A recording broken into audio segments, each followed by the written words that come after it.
গীত, দেহ বিচাৰৰ গীত, দোকানী গীত, আই নাম, দাই নাম, বিয়া নাম এই আমি এইবিলাক কি কৰিছোঁ, তেনেধৰণে আমি সেইবিলাক নিয়ন্ত্ৰণ কৰিব পাৰোঁ। তো আমি শিকিবলৈ চেষ্টা কৰোঁ।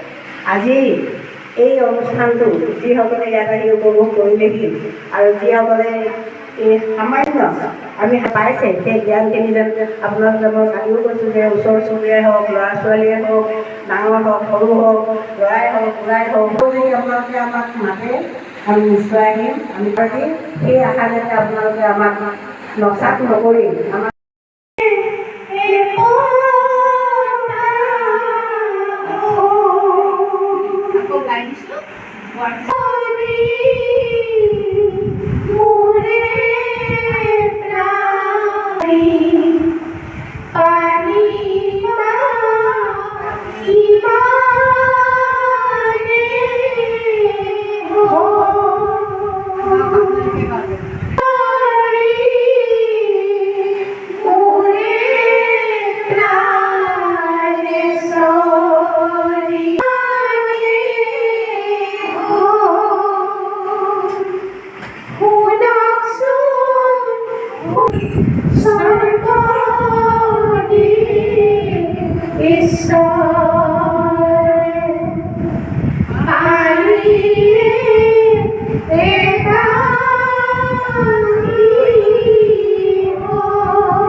ৰজাৰ পত্নী আছিলে আৰু ৰজাৰতো পত্নী এগৰাকী থাকে, বহুত থাকে গতিকে ৰজাই কমলা কুঁৱৰীক বেছি ভাল পাইছে,